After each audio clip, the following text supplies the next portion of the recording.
Hello, everyone, and welcome back to Bankroll Burners, the podcast where two guys just can't stop getting it in bad. I'm Mike, And I'm Josh. and we're here, as always, to talk about a couple poker hands from the past week that Josh and I have been playing, to go through those hands and, discuss how we might have played them better and been less donkey-like. And as you all know, we always could have played him better. No doubt about that. That's for sure. Alrighty, well, I think we can just get right into it this week. I've got a couple of pretty interesting ones. If that sounds good to you. Absolutely. Yeah, we're going back to the normal layout this week. I think, over the next couple of weeks, we're hoping to switch up the format a bit, add some new segments, have some new guests, really keep things fresh for our listeners. But for now, let's go back to our standard. Absolutely. So this first hand I have is from a pretty interesting online session I was playing. And of course, our sort of online home game type situation that we play in. And this is from a 25-cent, 50-cent hand, which had an optional $1 straddle. And I was straddling. I happened to be, this hand happened to be a straddled hand. I think about half the table was straddling, half wasn't. Sometimes people just want to be nits and not turn on the straddle. But and that's a great point. Maybe just to quickly note, when people will always talk about, straddling such minus EV, why would you straddle and put in more money involuntarily? But if people are straddling and you want to foster a more, a bit more aggressive, bit more action-y environment, keeping the straddle up is a great way to do that. And especially, in low stakes games where people are being kind of nitty by default, adding a straddle and kind of encouraging people to do the same really can work wonders for the action in the game. I could not agree more strongly. Absolutely. Straddling is excellent for the game. It really dials up the action. I mean, anything you can do for the game to dial up the action is a good idea, in my opinion. And a lot of casinos can be very restrictive about what they'll allow you to do. I mean, some casinos will just be like, do whatever the heck you want, in which case, play the 7-deuce game, play the stand-up game, play bomb pots. But, most casinos, even the most restrictive ones that won't let you do any of that other stuff, will still let you straddle. So you should straddle it. It dials up the action. And plus, if you have an edge in a game and you're confident you're playing a game where you have an edge, why wouldn't you want to double the stakes of the game? I mean, come on, you're just gonna make more money faster. Exactly. Yeah. You'll lose 2 big blinds sometimes. Big whoop. Exactly. But the whole point of straddling is to get other people to do it as well. And that was sort of, was slowly creeping around this table. But all right. So this hand, we're 8-handed. And we're going to be $115 effective with the main villain. So, we're a little over 200 big blinds, but with the straddle, we're just a little over 100 big blinds, actually. And this is a villain who I thought you said 150.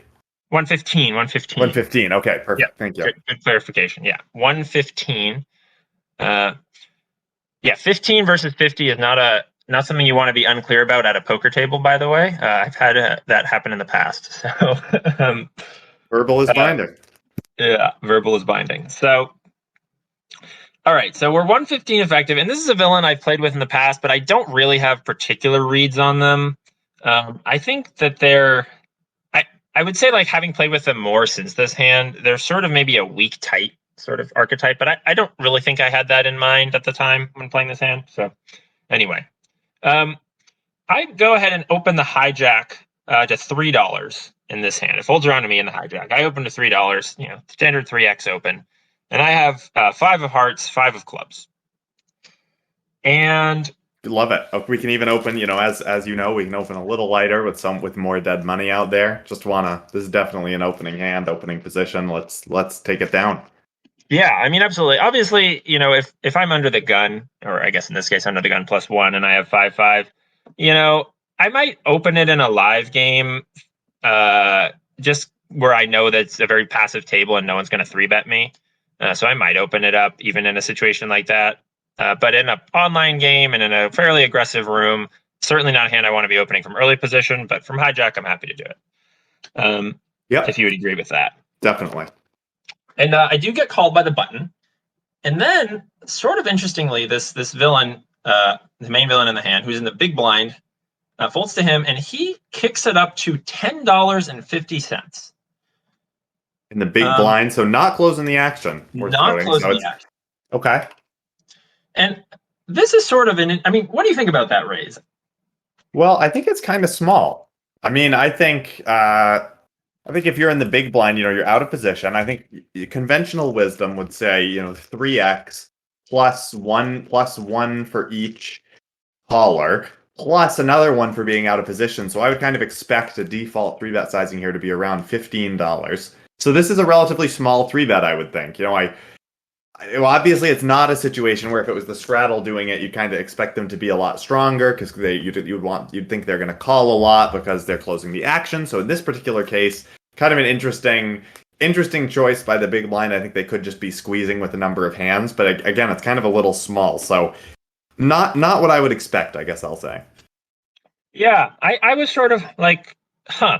And it folds back to me, of course, and so I've got a decision here where I've been squeezed holding a small pocket pair. And we are quite deep. I mean, typically they say to call a raise, to simply, this is not talking about 3-bets though, but to simply call like a normal raise with a small pocket pair, where you're trying to flop a set, go into the set mine, as they say. You usually want about at least 15-1 implied odds, meaning the amount of money you could win, taking into account the effective stack, is at least 15 times the bet you have to call. So I have to call, I have to call 750 here. So that means that I should be able to win at least, what is that? That comes out to something like 110, 112, something like that. Does that sound right, Josh? Yeah, I think it's almost exactly, right around the cusp. Right, but it is a 3-bet, and of course I've still got action behind me with the button. So, what do you think? I genuinely think the pre-flop here is pretty close. I mean, what would you do? What do you think I should do? As you know, I love pressing the call button. So I would probably wind up calling. I mean, there obviously are some reverse implied odds since we have such a small pair. But if we call and the button calls behind, that is also giving us sort of more implied odds where, if we hit and they miss, we have more money to win total. I don't hate a call here. I mean, we're in position against the 3-better, which is never bad. Also, the 15x, is really, set mining. There are some situations where we can obviously win with this hand without making a set. It's possible, for example, the big blind has ace king and gives up. It's possible that we make a straight or a straight draw and have a good opportunity to bluff. So I'm kind of always on board when we're this deep with making the call here. I think that's fair, especially given it's such a small 3-bet. Yeah, if he bumps it up to 15, if he had gone to 15, I would have been happy to fold, I think. Agreed, 100%. I think it would be a bit of a spew to call a normal size 3-bet here. And I would also say that if the player that still was left to act behind me was the initial raiser, and so therefore was still uncapped and had a high, or a somewhat likelihood of 4-betting, I think this should absolutely be folded. Would you agree with that? Yep, I'm on board with that as well. But I think given that we're the raiser, it's unlikely the button is gonna put in another raise here. I'm happy to call. Yep, and that is what I do, of course. Otherwise, we wouldn't be talking about the hand. So I do call, and thankfully, the button folds. So we are going to a flop heads up. And there's about 25-ish in the pot? That's correct. There's $25 in the pot. Cool. And the flop is queen of diamonds, 6 of spades, deuce of hearts. So very disconnected, very dry. Yep. And of course, we have 5-5. We do not make a set. And the villain does something fairly, I would almost be shocked if this didn't happen. I would almost be suspicious. The villain does continuation bet on this board. I think it's pretty much a mandatory continuation bet with your entire 3-betting range. Okay, what sizing are we looking at? Well, this is what's sort of odd. The villain takes a sizing of $15. which is about, almost 2/3 pot.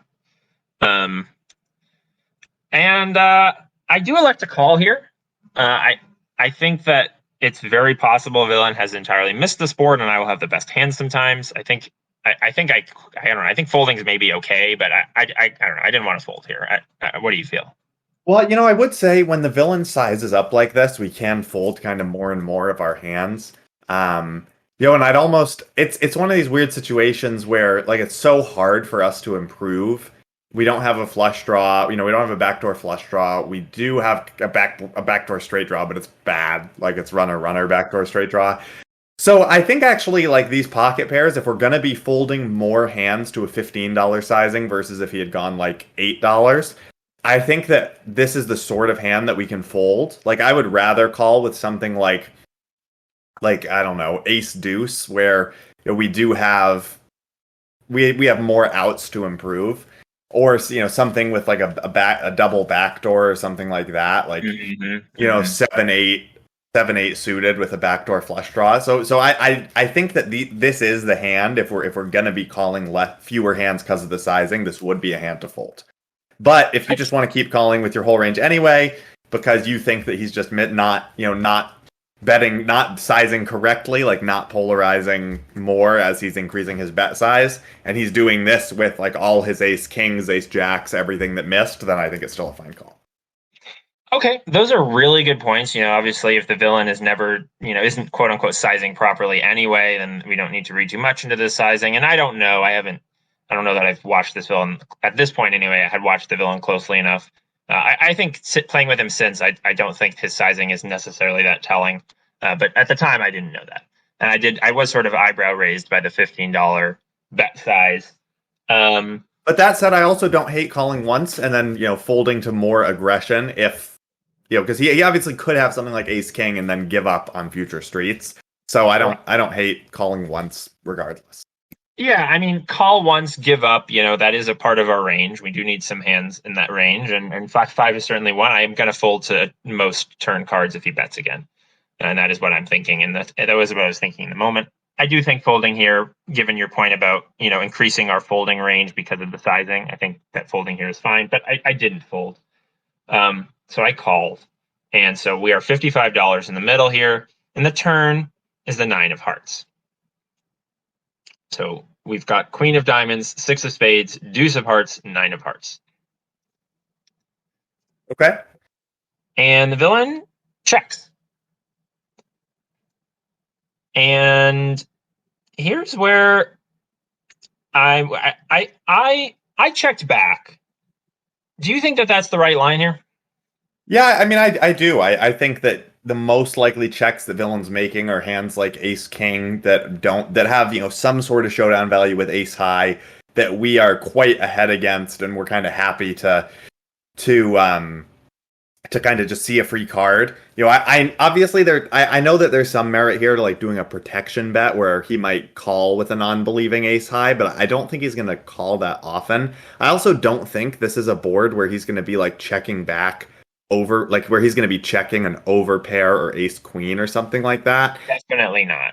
Right, like maybe that one hand that I would say, and kind of that's kind of fits with some of the live play and things that we've talked about before, is a pocket pair like jacks or tens.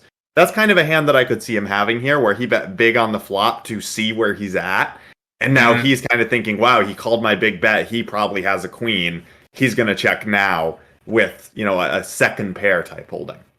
But I don't know that we're going to get him to fold that anyway, because that's sort of, we've talked about this before, where I think we've talked about it on the podcast, where live, and if we're kind of treating this as sort of a live play, they don't want it. They bet to see where they're at, they check to see where they're at, but even when you tell them that they're beat, they don't want to fold the pair. That's all really well put, and I do think I do think we can rule out aces, kings, and ace queen pretty much with this check, like almost always. I also think that, of course, he doesn't have backdoor hearts, because I really think that he would barrel on this card if he had picked up that flush draw there. So, but yeah, jacks, tens, certainly a possible hand, even nines. Oh, no, sorry, nines misses set here. So jacks, tens. And then, of course, ace, king, is like or ace jack, I would say, right? Are sort Probably of just two. and probably just ace jack suited, given that he three bet. I Fair. don't, or some take, discounting some amount of ace jack offsuit at least. So I think betting fives for protection here against ace king and ace jack isn't. I don't know. I mean, we could, like fold out some of that equity there with making sort of a protection bet against those hands. But of course, we are going to value own ourselves against tens and jacks. But of course, we're very likely to see a free river if it goes bet call. It's almost, sorry, if it goes check and then I bet and he calls it. The river's almost always going to go check at that point. So it's not like we're going to get charged another street if we do value own ourselves a little bit here. Yep. So I don't know. But I'm happy to check back. I mean, I also just don't think there are that many bluffs on this board that were like that ace king, a curious ace king would want to call. Like our calling the relatively large bet does just come off, relatively strong on the flop. So I think that villain can find a fold a lot with ace king and ace jack. Sure, and that's fair. Which means there's not much merit to the protection bet because we don't really want to be, folding out. Although it's one of those things where we might not get any money from them anyway if they don't improve. So I'm kind of okay with both. I'm good with the check here. Okay, I mean this was sort of to me was pretty.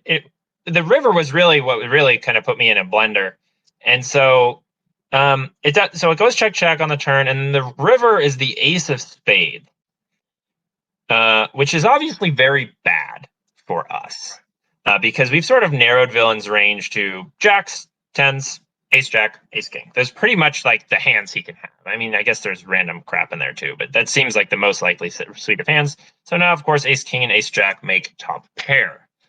And so I'm pretty much betting like my hand is over the fold button, but then villain checks to me. And I'm like, well, this is interesting. Because a check here indicates probably quite a bit, like it probably indicates showdown value, I have to think, but not very strong showdown value. Is that a fair interpretation? Yeah, I mean, I think that this definitely kind of weights his hands towards like jacks and tens. The one hand, that I think he could have, although I do think he would be betting the turn a fair amount, is like kind of a weaker queen, like maybe queen jack suited, queen 10 suited, that might take this line where he checks the turn for pot control, because you definitely do still have ace queen, king queen suited in your range as well.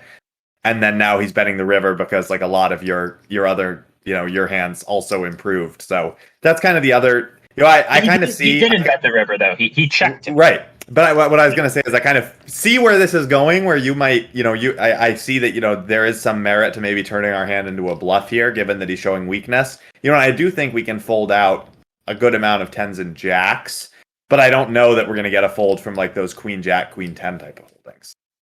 Yeah, that's fair. If you were going to make a bluff here,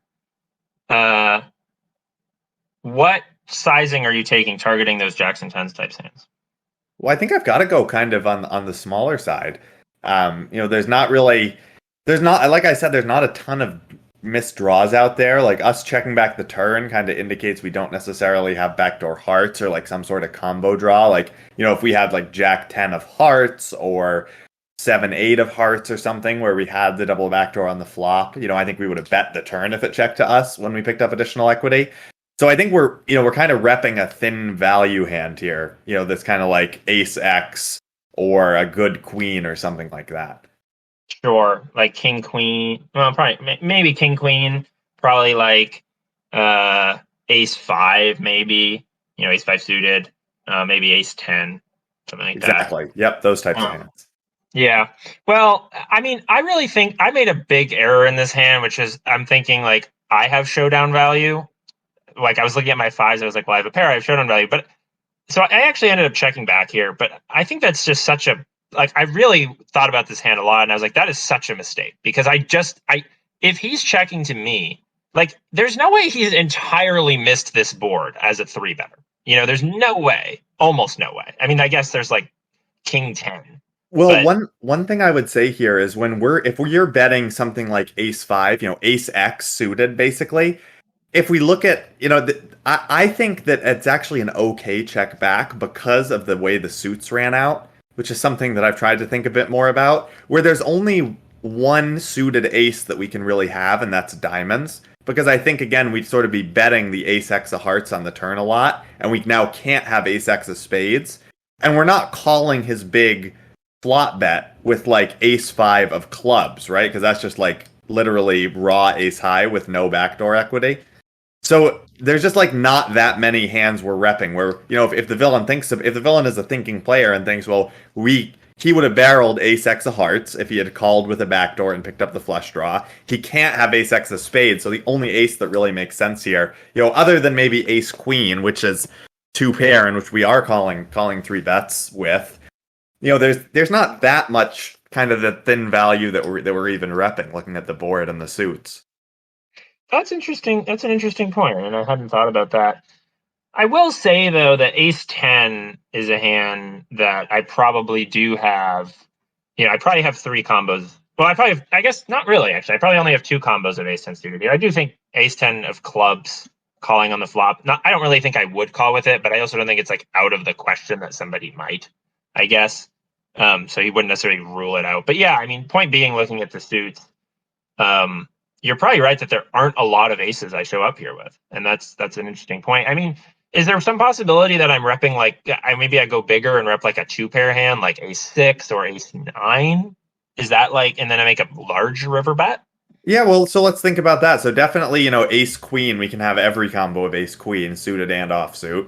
I think it's a bit suspicious that we would not bet the turn with that hand. That's a good point. So then ace deuce suited, we've got 2 combos.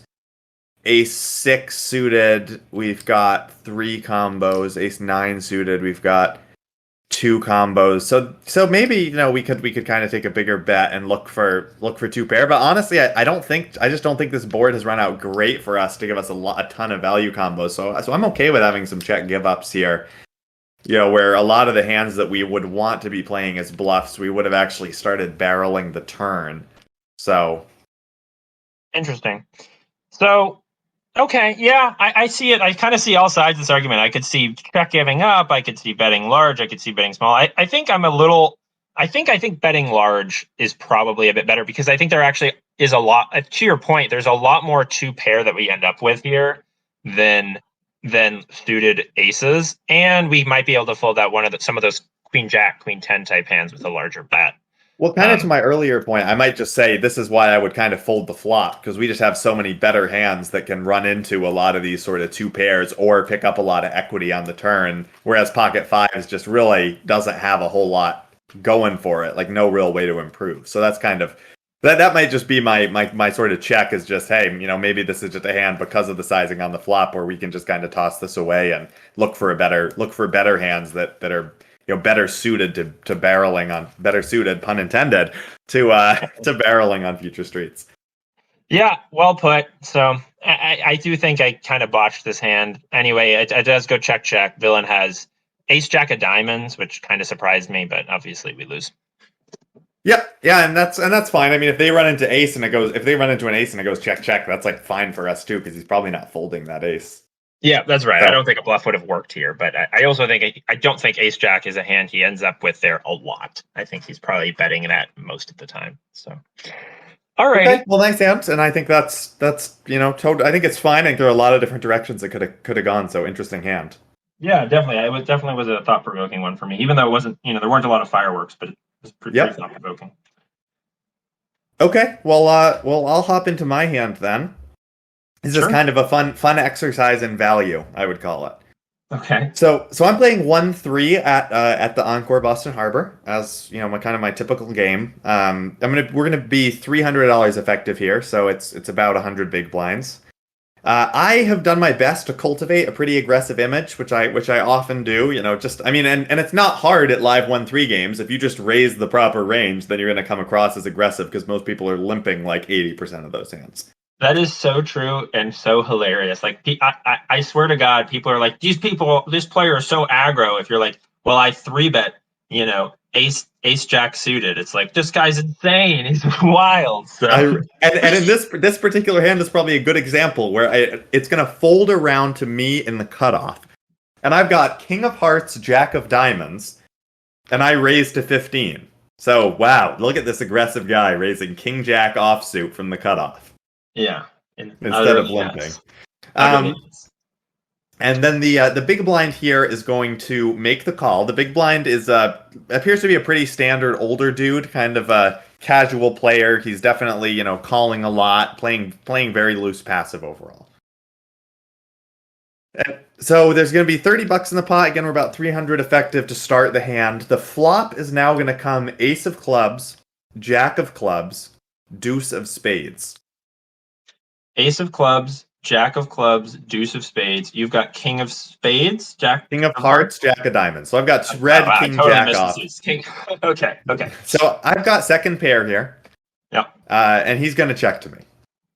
All right.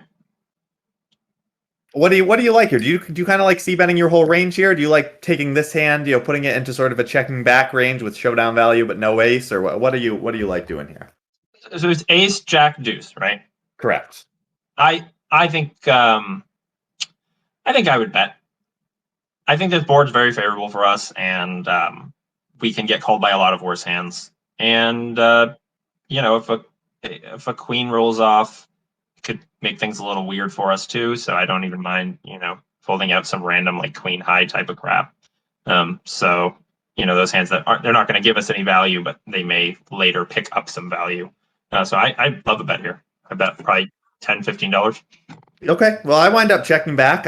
My kind of thinking here is actually, players like this run in to just play every ace. They love aces. They love nothing more than aces.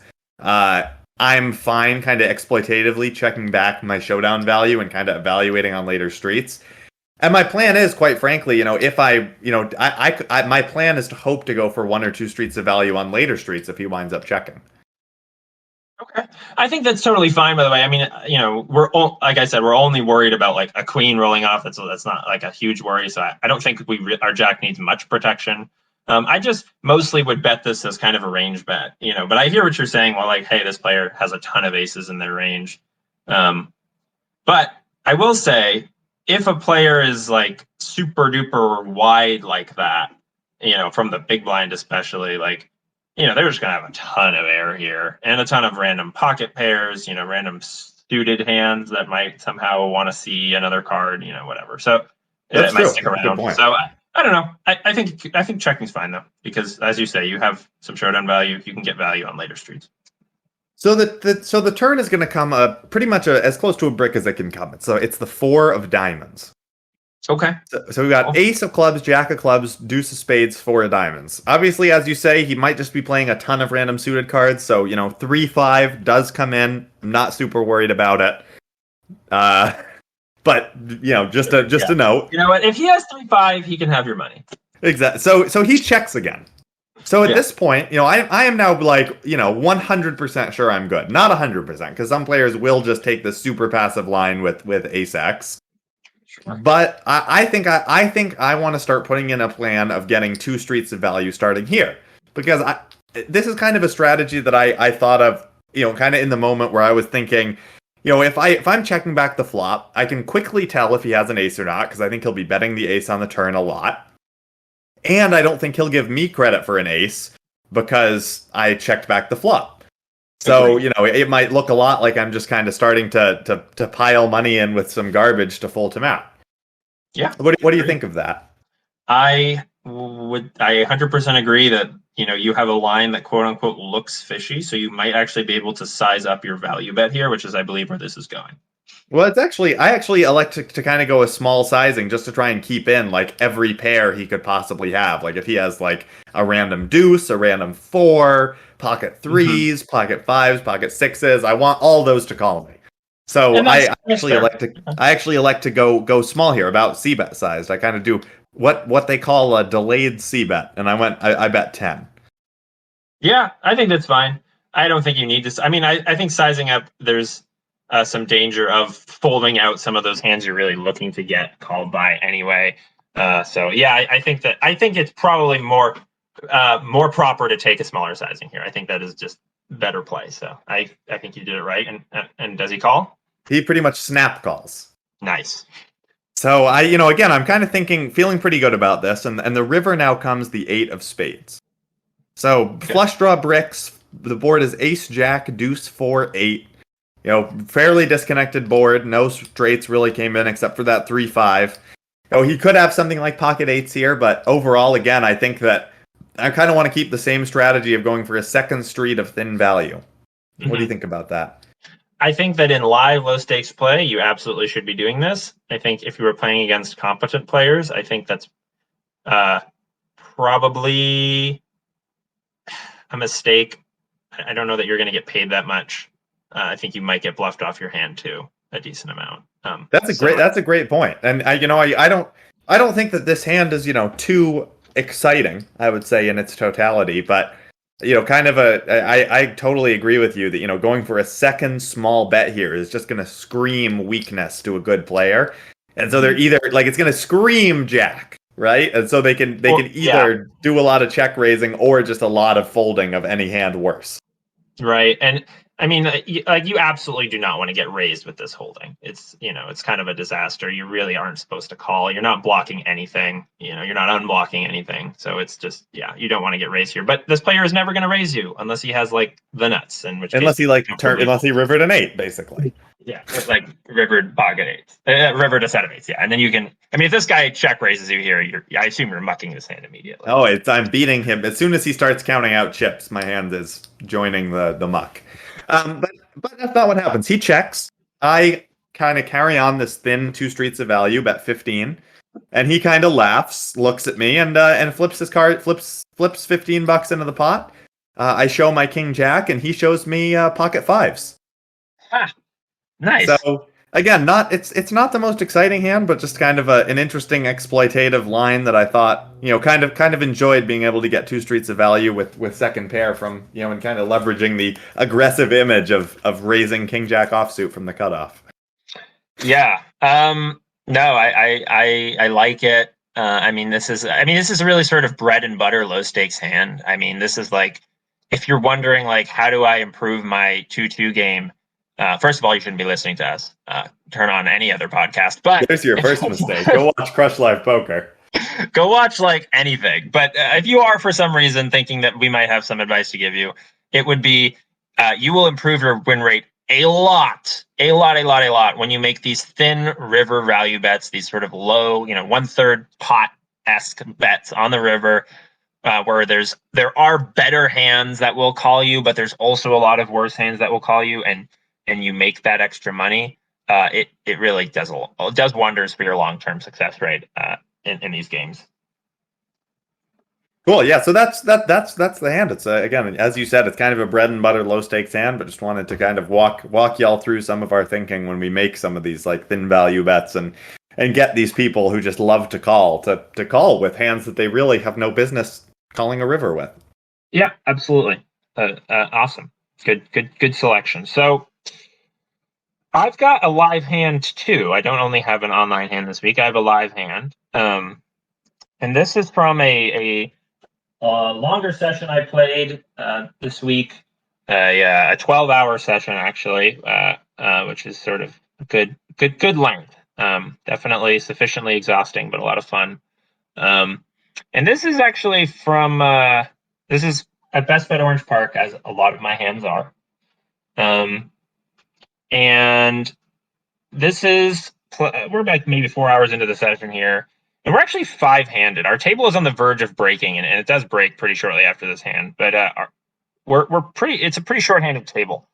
What do you think about live low stakes dynamics when short-handed? Do you have any I feel like it's sort of a unique type of situation. I don't know if you have a lot of experience there, Doug. I have an okay amount of experience. I've definitely had that happen a lot recently. And I think the biggest thing is just, correctly adjusting your raising range, where you should be playing a lot more hands shorthanded, and people just don't adjust properly to that. You can take down so much dead money. I would say you probably win. It's pretty straightforward to win more hands, but not necessarily a lot of money. If that makes sense. You can get a ton of folds pre-flop, a ton of folds on the flop with like C bets. People just aren't adjusting their like raising and calling to the extent that you should be when you're playing at like a 5-handed game versus 9-handed. 100%. That's exactly what I found. You really can open up that raising range, which for you aggro players out there, you know, it's a dream.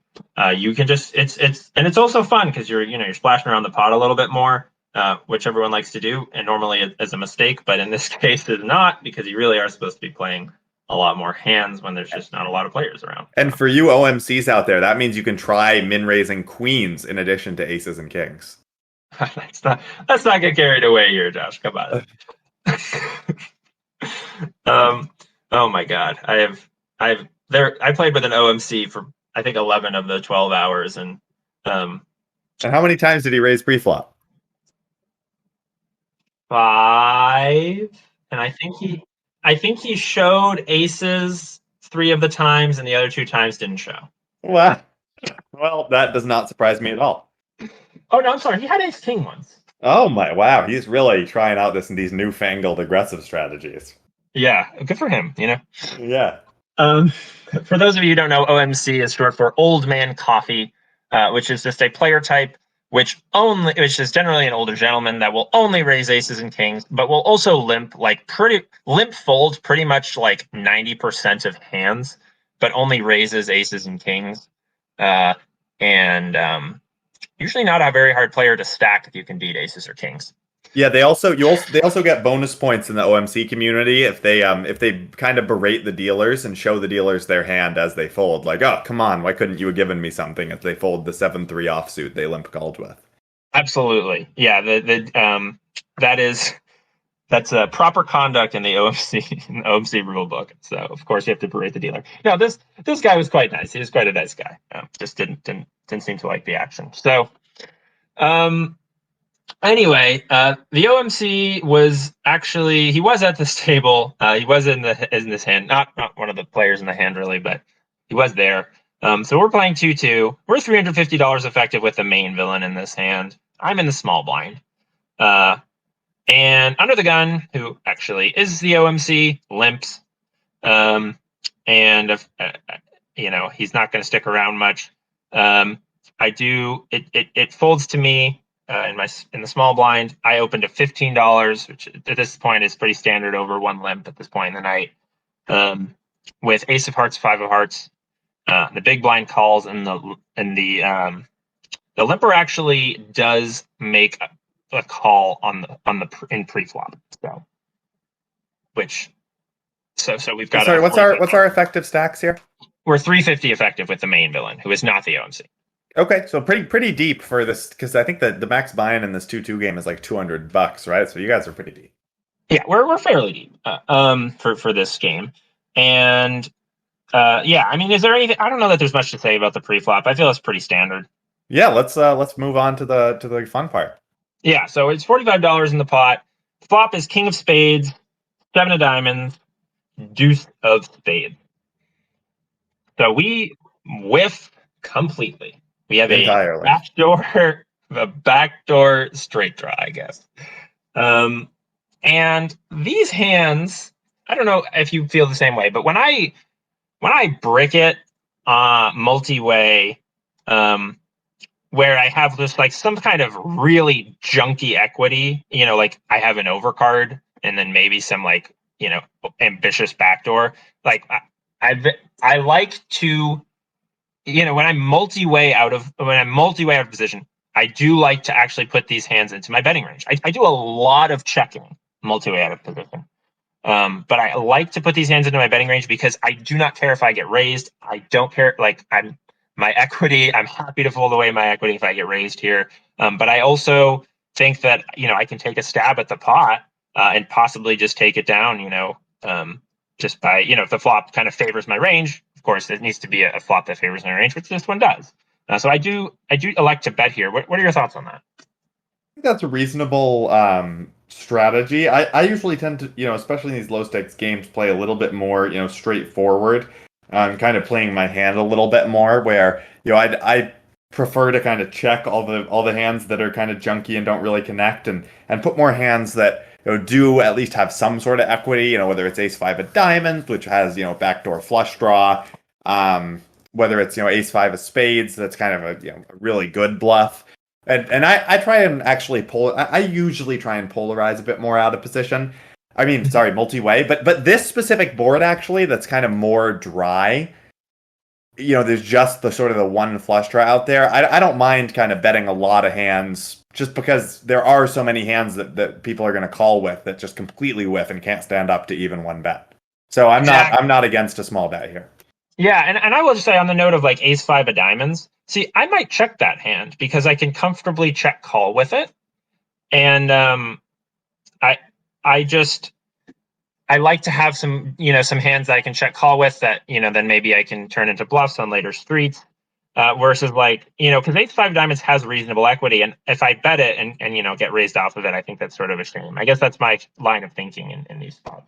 And I think that's fine. I think as long as I do like to try and balance my check call range a bit, then where I have some hands like king 10, king 9 suited that I'm also check calling with and not betting. I think that's a really good point to bring up. With those hands, I'm almost always check calling here. Kind of medium strength, marginal made hands. I do really like to put into my checking range from out of position multi-way. So yeah, well, cool. Really good point. So how much do you bet, and what's the rest of the action? So I bet $15 into 45, pretty standard sizing. And the big blind, who is the main villain, does call, and the OMC folds. Shocker. If the OMC had called, by the way, I'm shutting this down and folding. Oh, he's got a king 100% of the time. What's that? He's got a king 100% of the time. He probably has ace king, if we're being real here. That's a good point. So yeah, so OMC fold, and we are now. It's now $30. There's 75 in the pot, and I think we've got about 320 left, if my writing is correct. Yes, that is right. Yeah, so the turn is where things get interesting, and I think possibly where I make a mistake, although we'll see what you think about this. The turn is, so it's $75, right? Yep. And the turn is the ace of clubs. Interesting card. Top pair. Yep. So we're betting. Absolutely. We're betting for value. I like it. How much do you bet here in the $75? And by the way, I'll say about Villain. Villain is okay. Villain is not a bad player. Villain is capable of bluffing. I've seen Villain make some interesting moves. Capable of value betting. Not like a genius player. Pretty much an ABC type of guy. But he's got some heart in him. Well, I actually like sizing up a bit here. And this is one sort of exploit that I've noticed kind of at live low stakes, is that a lot of the time, if you turn or river a top pair type holding, you will get no credit for it. Especially when it's a card that fits your range, just because people will, especially when you kind of have that sort of aggressive image, people will just not buy what you're selling. And so I wouldn't size up huge here, because I think we have better hands that we can size up bigger with, like Ace King, for example. But I do, and with there being sort of a flush draw that it's certainly possible the big blind can have, I like kind of betting a little bit big and charging those draws. So, maybe something around 2/3 pot. That's kind of what I like to do when I kind of turn top pair here. Okay, well, actually, that's exactly what I do. I bet $50. So maybe I did it right. I don't know. In my head, I was like later on, I was like, man, what I'm like. I guess if I'm betting 50, I'm probably targeting like exactly a king, because, of course, spades, I think will probably continue too. Yeah. But, maybe I can get calls from like some sevens if I go smaller. I don't know. But maybe I do think that you're right. People don't give you credit. And, I'm not like, my hand isn't amazing, but I don't know that you could really categorize it as thin value, because it's going to be the best hand so often, like almost always. And quick note about sort of expected value calculations. I've done a bit of studying here, and if sizing down to like 25 got us calls from some sevens, I don't really think that would actually be worth it, because I think that sevens compared to kings and spades are a relatively small portion of his range. And so, betting half as much and getting calls from like, an extra like 25% of his hands is like not going to be worth it when you like look at the value we're getting. That's a really good point. That's a really good point. So I'm good betting a little bit bigger just because there is like we're getting more money on average. Yeah. So okay. So I guess I guess I'm happy with it then. You've convinced me I'm happy with my play here. So I do bet $50 and the big blind calls. Okay. Well, that's good news that he didn't raise, because if he raised, I'd be like vomiting. Yeah, it's not ideal. We don't really want to get raised with our hand. So we are now we've now got 175 in the pot, and we're looking at remaining in our stacks about 280, something like that. Yeah. And the river is the 4 of diamonds. So completes an unlikely straight in 3-5. Oh, just like my hand. Yeah. I don't really think that's super relevant. I don't know. No, I agree. I wasn't really sure how much more value there was to be had here. I think if he has a king, I don't know if I might be able to go for some thin value versus a king. But I also think that if I check here, I might get this guy might bluff. He might fire 100 into the pot that I can kind of snap off. I think I don't know. Like I said, this player, I kind of think he knew a little bit what was up. I don't know that he's calling me down with a king necessarily. I mean, he might. Okay. I do think there's some value here to sort of a small bet. Like, I do think here's a spot where we can kind of put in a small bet and get calls from some kings. But I also don't hate checking. I mean, I do think he's gonna, if he kind of is capable, definitely a good spot where he might bet miss spades. The one other hand that I do think is in his range a decent amount of the time are 2 pair combos, like ace deuce and ace 7 especially. Ace X of spades is also in his range a lot. Which does beat you most of the time. Sure. So it's kind of one of these interesting spots where, not to say that I'm not a huge proponent of block betting. Obviously it does get, we don't want to get like raised here when we bet. But this is a situation where maybe, we can block bet, where we're getting calls from kings and some worse aces. But we're getting calls from worse aces. Well, ace 3 is like the one, I guess. Yeah, ace 3. We might get calls from ace 3. We're definitely getting called by all his aces, so we might value own ourselves a bit. But we might also get some value from kings. So I think this is a pretty tricky spot, and I'm honestly not sure what's sort of correct. Yeah, that's right. I was thinking about going for value. I was like, I feel like it's too thin. I feel like he has too many hands here that beat us that are just like random 2 pairs. I was really like. But I was like, but on the other hand, he also has a lot of his hand is either I think there's a small category of hands he has that are worse than ours and will call. And then there's a decent sized category of hands that are better than ours, and a decent sized category of hands that missed and will likely bluff. So I'm thinking that checking here is in order. That's kind of in the moment anyway. Yeah, that's a good point. I think that's a good way of sort of describing it.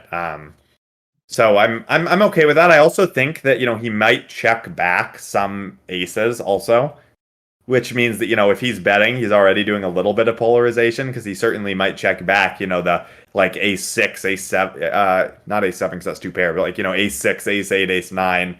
If he's kind of a thinking player, he might actually put some of those hands into his checking range. Yeah, and we do lose to those hands. So right, exactly. So I'm on board with the check here then, because if he bets, actually, it's almost better for us, because there's more. We can kind of pick off a lot of those missed draws that will be betting. Well, my plan works badly. He shoves.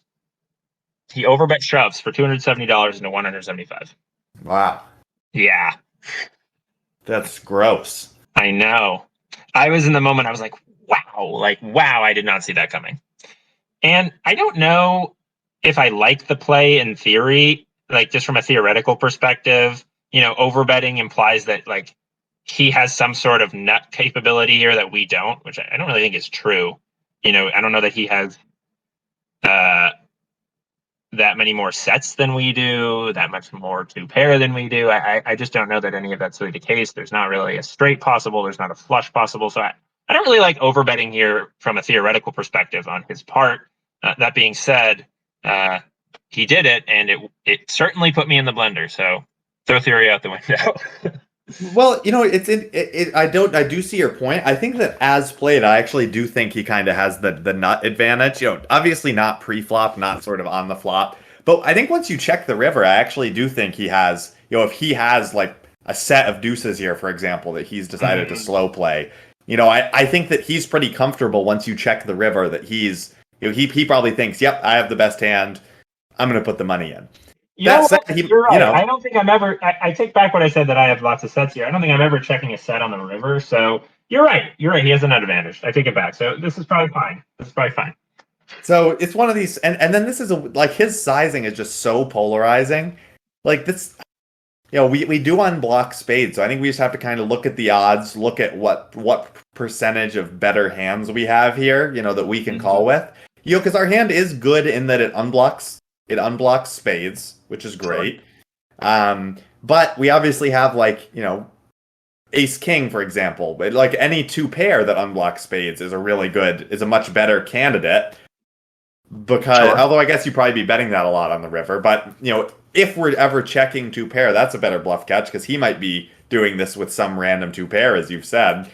Not that I think that's necessarily good, but that seems like a bit of an overplay to me. But if he does do that, I'd rather have at least a hand that beats some of his worse value. Yeah, I don't know. The only two pair type hand I think I'm checking on the river here would be like King 7 suited, which there's only two combos of. So I don't know that two pair is a large portion of our range. What's that? Right, and it doesn't even beat that much, is what I said. King 7 wouldn't beat any of his aces up, for example. And you're right, you're probably not checking ace king here. So no, I'm not checking ace king. I'm not really checking any aces up, I don't think, on the river. So yeah, I mean, that's a good point. Like, what better hands do we have to call here with? I mean, that's sort of how I wanted to think about this hand. Like, we have a bunch of stronger aces. I mean, we do have ace 6. I'm opening any suited ace, obviously, over a limp from the small blind in a 5-handed game. So, we have ace 6, ace 8, and ace 9, whatever. Let me maybe. I would say those are not really better hands, quote unquote, because I don't think he's doing this with eight. I don't think he's spazzing and turning top pair into a bluff. Sure. So I actually think ace 5 is a good one because it does kind of discount the 3-5 if he somehow has 3-5 of spades and just backs into the nuts. So we're blocking the very unlikely nuts. Right. Yeah. Maybe that winds up being better because none of the hands we have here once we check are really going to be blocking sets. But at this I don't know, maybe once we check we just kind of never want to call a jam because the odds are so bad. Right. I mean, it's something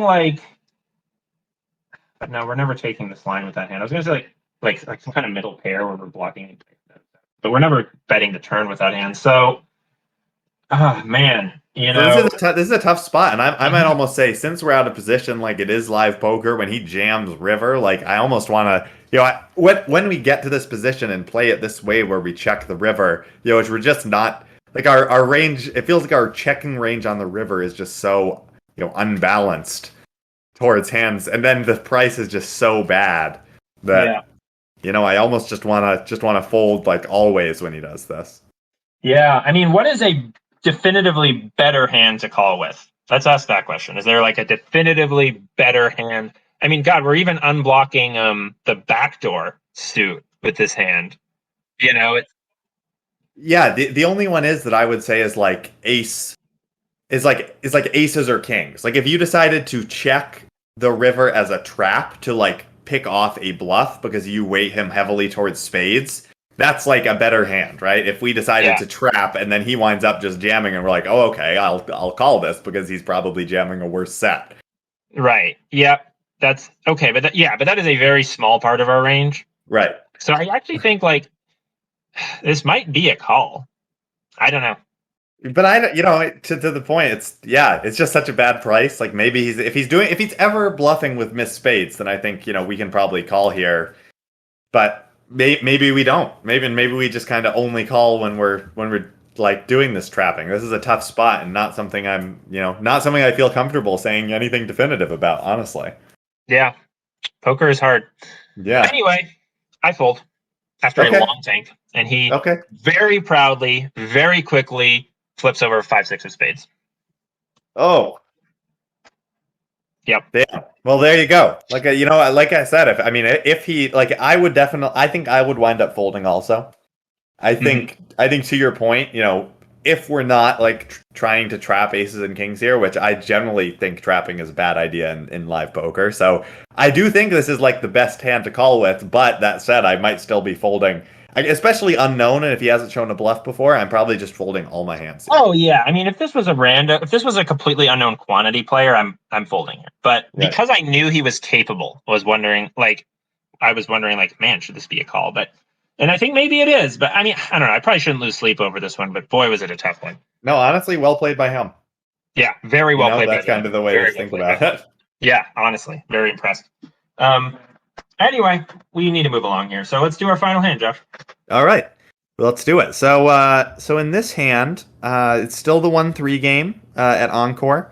We're sitting a little bit deeper at this point. The effective stack is 600 with the main villain. This is going to be an unusual pot for us, and you'll see why in a moment.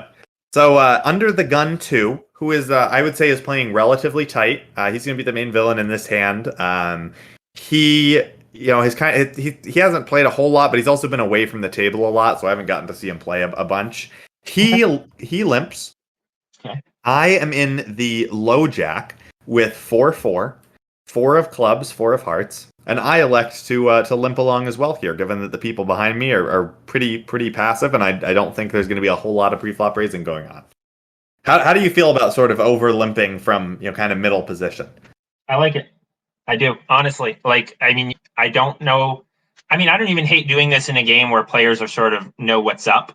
I don't even mind doing it sometimes then, where if you're quite, you can get away with it sometimes. Obviously, this is something you make a habit out of. It's terrible, but you do it once in a while, and you mix in some sort of more interesting hands that can call a raise. Depending on the stack depths of the player who would, quote unquote, squeeze you here, you might be able to call anyway. But because you are quite deep, I don't think it's a problem. I think you should do it for the most part in these, especially in these passive games. I think you should be, going into the set mine with these small pocket pairs when you can. Cool. So that's what I do. I limp along, and then the hijack is going to limp, and then the big blind is going to check his options. So only 4 players, but it is a limped pot, which I don't think we actually talk about a lot here, because you and I tend to raise our interesting hands. Yep, definitely. Limping is bad 99% of the time. So the flop now is going to come out quite favorable for us. It's going to be Jack of Hearts, 8 of Hearts, 4 of Spades. We do have the 4 of Hearts. We've got 4 of Hearts, 4 of Clubs, and we flopped bottom set on this board in a limped pot. Great. Wonderful situation for us. Wow, Josh, I can't believe you didn't raise pre-flop when you were going to hit your set. That's my mistake. So big blind checks, and the under the gun +2 player, the first limper, is going to put in a bet here. He's going to bet 8, which is just about a little over half pot into the pot of 13. Okay. And it's now it's on me. There's 2 players behind me, and 1 player is just bet. What do you like doing here? Well, can I just say, this sizing is such a crack up for me. People try to get cute with their sizing and limit pots. Just bet $10. Come on, man. It's not it's not like you're really showing a ton of strength by betting $10. There's no money in the pot. But but anyway, I think you need to raise here. That's what I think. Cool. That's what I do. What do you think about sizing? So we've got Jack. Sorry, remind me of the board again. It's Jack 8-4. Is that right? Yep. And there's 2 hearts. Yeah. I think that you can raise, and I don't think you need to go particularly huge. I'd probably make it 30. I think, because I think that you would actually raise a lot of you might do a bit of raising. I'm trying to think if there's like thin value raises you might make on this flop, and like possibly with like King Jack, which isn't a hand that you might necessarily have here, but is a hand that someone could have, and he might think you just have like a decent Jack, and then you're repping a decent Jack. So I think you can, I think this is a board where someone can have some thin value raises, so you might just make it kind of smaller. I don't know that you need to super polarize here necessarily, but I don't hate it if that's what you decided to do. No, I actually do agree with kind of going small. I also think sometimes I can actually get like multiple players to call once in a while. Sure. Or like, people with a piece of a board. So I go to 25, which is about a raise of about 2/3 pot. Sure. And it does act, and actually the big blind does go ahead and call, and then the better calls as well. Nice. So we've got, it's a great spot for me. I think they can have a ton of flush draws. Some flush draws. I do have the 4 of hearts, which is nice because it does kind of block that sort of combo pair and flush draw combo that like someone could easily have, like ace 4 of hearts, 5 4 of hearts, that sort of thing. Okay. But there's still flush draws. There's lots of jacks, some 2 pairs. Jack 8's definitely possible. Honestly, 8-4 suited possible. Sure. And the big blind can obviously have anything, so any sort of 2-pair combo. Yeah. But the turn is going to come out not the cleanest turn. It's the 3 of hearts. It checks to me, and I think I have to keep betting here. I mean, obviously, there are some flushes in people's range, but I don't think I can give up at this point. Yeah, I think you definitely bet here. I actually think you bet call here a lot, too. I don't even think you fold if you get raised, because first of all, you have outs to a full house. Second of all, someone could be doing this with the ace of hearts. Someone could have also made some random 2-pair. I mean, like this is a limped pot. Like someone could have Jack 3. Yeah. And, so, I think that you can bet call here pretty comfortably. And I mean, in terms of sizing, I mean, so what? There's now like 85 in the pot. 85 in the pot. You said you started 600 effective. I mean, to get all the money in, it's going to be pretty hard to get all the money in. I mean, it's a limped pot, so I don't think we are going to get all the money in most of the time. But I don't know that I like polarizing here, to be honest with you. I don't think it makes a ton of sense. I think you might want to go like maybe 2/3-ish. That's kind of what I'm thinking. And I like to even go. I actually like to go pretty small here, just because it is such a nut changing card. There are a lot of like. There is a flush out there, which I do not have. I don't think I agree that polarizing kind of, isn't right here with a set. It's kind of a weird move. So I actually bet 35, which I kind of do think is a little bit too small. I think it is too small. I really do, because I think that there are so many worse hands than yours that will call a bigger bet than that. Like, that's totally so many of them. Like so many jacks, Yeah, that's a good point. And I do think I could go bigger on this street, and then those hands are probably going to fold a lot on the river, kind of regardless of sizing. So going big kind of makes some sense. Yeah, or going big here and small on the river or something. But anyway, so the big blind is going to fold, and the other player, the undergun +2 player, is going to put in a raise here to 105. And I'm generally in agreement with you. You already said, bet call. I think especially to kind of this raise sizing, this is not a huge raise sizing. This is like, his call makes it like 160, and then he's raising 70 on top of that. So like this is only a raise for like under half pot. So I think I kind of have to call with my implied odds, even if he does have a flush. I'm pretty well positioned. Yeah, you got a lot of boat outs. So I think you just call. What are you doing if the river bricks and he checks? I think I've got to bet if the river bricks and he checks. Because, I think he might have something like, a 2-pair that's confident, but kind of is worried after I call that I have a flush, but will kind of tank call me anyway.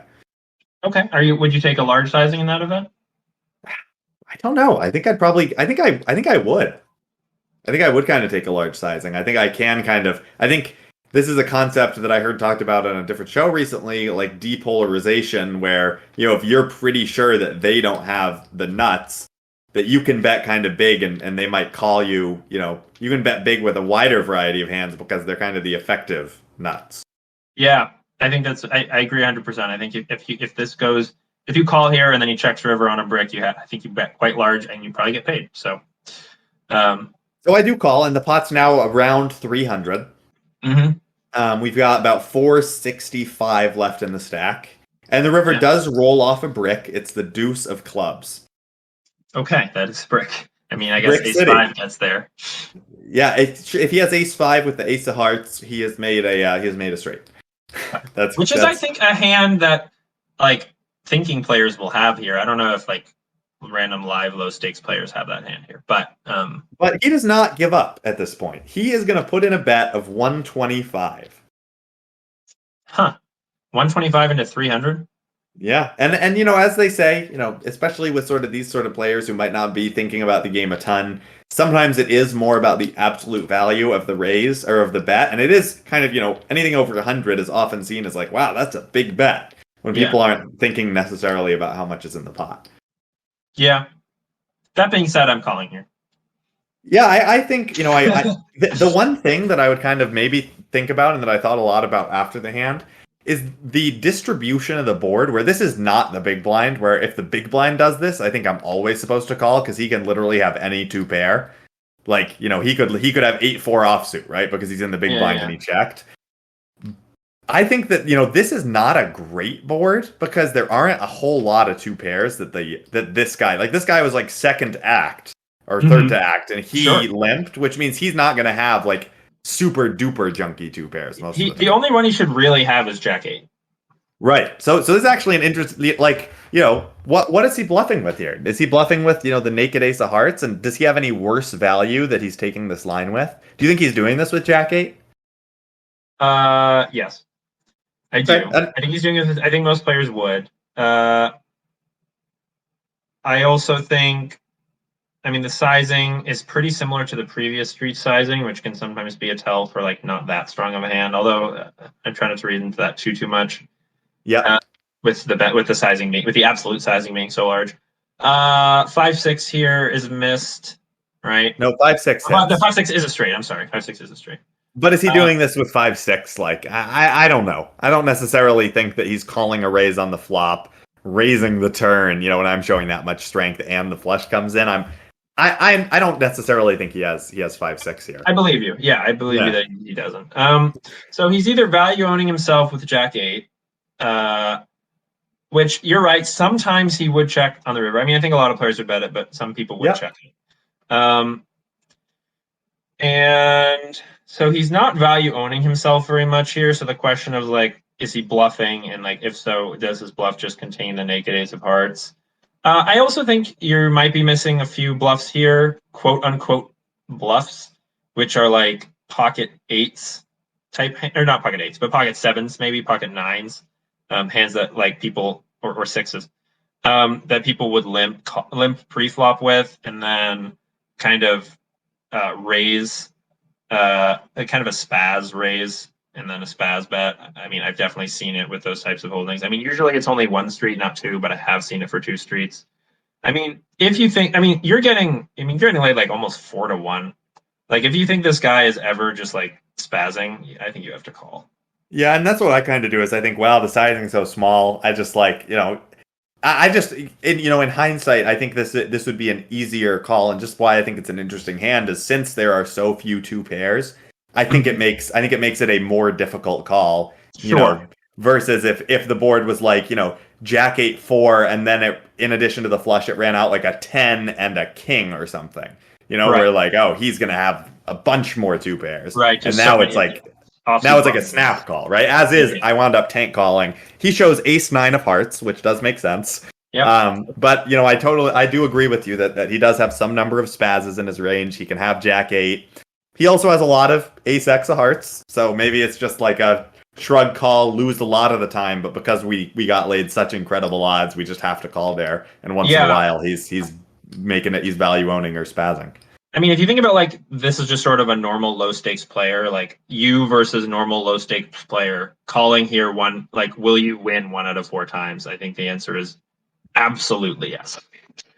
Yeah, it's true. And I have seen people do I've run into situations where the board looks like this, and they show, I don't know, 8-5 offsuit. And it's like, what are you, Yeah. So, okay. So cool. Yeah, I wound up making the call and losing, but I wasn't too, upset with it. I just sort of thought it was interesting because of that sort of, 2-pair thing. What better hands or what worse hands does he have? But I agree that kind of wasn't. I think maybe I was giving him too much credit of not, in my head of not having random spazzes, but that live players do when they limp. Yeah, absolutely. And but I think you are right. Like, it is a really important thing. Like, if he had bet, like, what if he bet like 200, right? I mean, then then you really do. Like, I think if he bets 200 here, or 250, that kind of range, and the board is, Jack 10 has like Jack 10 King, as you said, I think it's still a call. But on the board texture, I mean, you talked me into a fold there if he bets junk here. So I think you make an excellent point, and I think if the bet had been larger, I think you do fold. So. Well, cool. Well, that's the hand, and I think that's all the hands we have. Again, to our listeners, I think we're both hoping that over the next few episodes, going to try and introduce some new segments beyond just the hand histories. You're adding some new guests and trying to keep things fresh and new. So hope you guys enjoy that, and y'all can really look forward to it. Yeah, and let us know what you think in the comments, of course, of how we played the hands. And hit that like and subscribe button. It really feels good, when you see that like counter go up. It's like, yep, we did it, Josh. We did it. What do you play poker for if not the dopamine rush of being right? That's the same thing. That is a perfect note to end on. Have a good night, everybody.